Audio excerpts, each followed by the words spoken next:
Hello and welcome to another round of Sarah Sabin's question time. So the question this week comes courtesy of one of my LinkedIn connections. And his question was around, Sarah, I am really having trouble pausing, resetting, and delegating. I know it's holding me back. How do I make this easier? Now, often it's not lack of talent that holds back executives.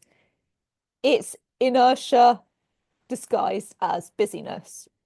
So there are two types of busyness: productive busyness and unproductive busyness.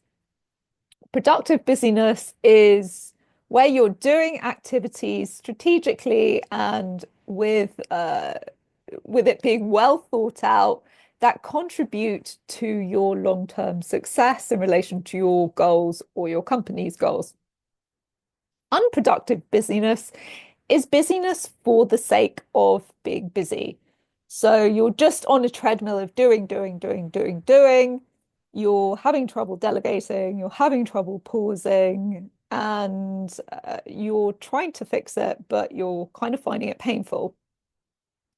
Now, it doesn't help that busyness tends to be celebrated in our society. So it's one of the few addictions that people might celebrate you for. So there's a certain acclaim that comes with saying, I am so busy.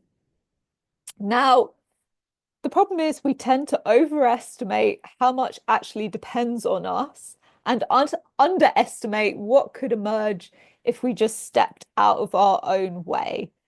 So, an excuse that I'll often hear for chronic busyness is that there's just too much to do and I can't trust my team and all the things. Here are all a list of reasons why this can't happen.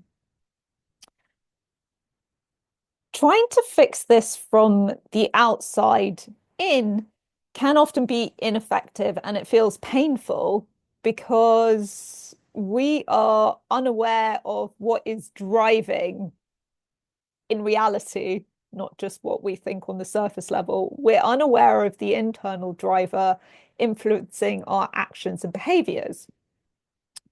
Now, the thing is, when you actually pinpoint the internal reasons and belief systems why you feel the need to be so busy, when you really understand that, it becomes a lot easier to shift things on the outside. So you tend to actually take more effective actions and sort out your external issues a lot quicker when you get in touch with the inner reason, because the inner and the outer are aligned, which makes everything a lot less painful.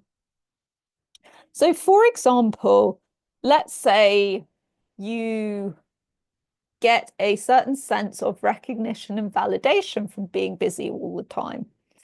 And that's actually what's driving you to stay busy. So let's say in childhood, you got praised and celebrated for your strong work ethic, for how busy you stayed all the time. And unless you recognize that, you will carry it forward and it will affect your actions and behaviors. But once you recognize that actually that's your true internal driver at a core level, you can start to give this recognition and validation to yourself. So you don't need it from the outside world through rewiring the neural pathways in your brain. So through consistent repetition, you can actually rewire this validation that you get from a sense of busyness. Now, when we reprogram how we think and what we believe, this naturally changes our actions and behaviors on the outside, right? So you've got that internal, external alignment. And I'm all for making things as painless as possible. So just as a little action step from this video, If you have a particular action or behavior that you want to change, start by just asking yourself the question, aside from all the external reasons why I'm telling myself that I have to do this, what is the deeper internal driver or benefit that I think I'm getting from this action or behavior that I continue to perpetuate?